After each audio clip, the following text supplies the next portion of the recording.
2.5 years in, are the lies of Joe Biden finally starting to catch up with him? With the American economy cratering, energy prices at record highs, watch out Australia, we're next, and no one believing that any of this is really simply the fault of Vladimir Putin or Donald Trump or racism or climate change or whatever the current thing is this week, maybe monkeypox, people are starting to look at the man who is, sorry, let me try this with a straight face, the man who is in charge of the Oval Office. That is to say, Joe Biden and indeed the entire intellectually bankrupt so-called elite leadership class that are propping him up. Here's an example of this. Now, the other day, Joe Biden wrote or signed off on or was told about after his nap an opinion piece appearing under his name in the Wall Street Journal. And in it, he wrote these words, quote, "A dozen CEOs of America's largest utility companies told me earlier this year that my plan would reduce the average family's annual utility bills by $500 and accelerate our transition from energy produced by autocrats." Well, not so fast.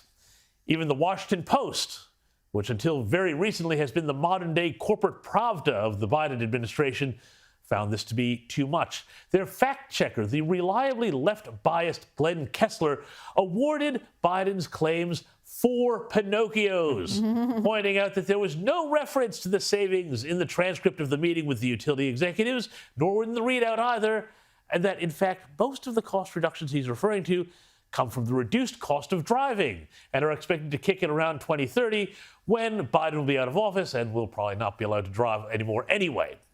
Anyway, in the meantime, though, high energy prices are actually a feature, not a bug for Joe Biden and the Democrats. Have a look at this.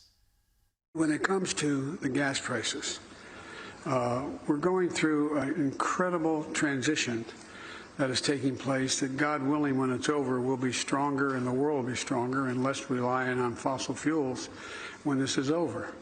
This is going to be a haul. This is going to take some time.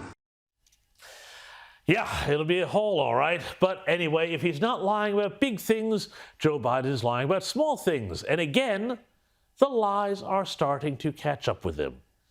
Have a listen to Joe Biden addressing the U.S. Naval Academy graduation recently, where he made a pretty big claim. I was appointed to the Academy in 1965.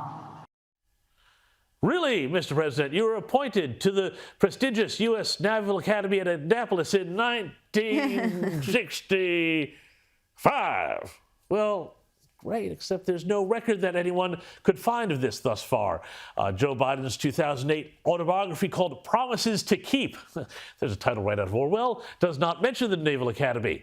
Others have pointed out that the U.S. military was heavily involved in the Vietnam War by the mid-1960s, and had Joe Biden attended the Academy, he would have had to serve in the Navy upon graduation. Great, except that Biden received 5 student draft deferments during his 4 years at the University of Delaware and subsequent 3 years at the Syracuse University College of Law.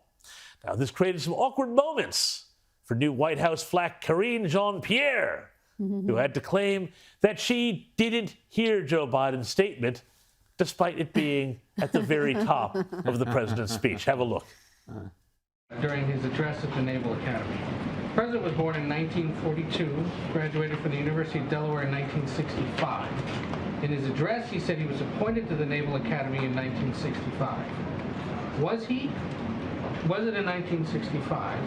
So I did not hear that part of the speech, so I would have to. Okay, I did. I missed it.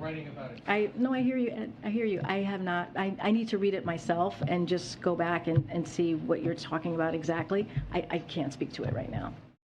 Yeah, she can't speak to it right now. I don't know. It's all too hard for her. Anyway, I don't know what is scarier, when Biden and his lackeys are lying or when they are not. Now, have a listen to Joe Biden's hand-picked Treasury Secretary, Janet Yellen, admitting what everyone else has known for months about inflation after being questioned by, of all people, CNN's Wolf Blitzer, someone else who has never shied away from carrying water for the Biden administration. Is it a mistake, Madam Secretary, to downplay this inflation risk? Did that contribute to the problems we're all seeing right now? Well, look, I think I was wrong then about the path that inflation would take. As I mentioned, there have been unanticipated and large shocks to the economy that have boosted energy and food prices. I swear this administration is making the gerontocracy of the old Soviet Union look young and dynamic because, you know, who could have foreseen that printing trillions of dollars and shoving them into the economy in the form of stimulus might, well, reduce the purchasing power of those very dollars, causing wild inflation. Yes, the country is in the very best of hands, and it's so obvious now that even CNN and the Washington Post are taking notice.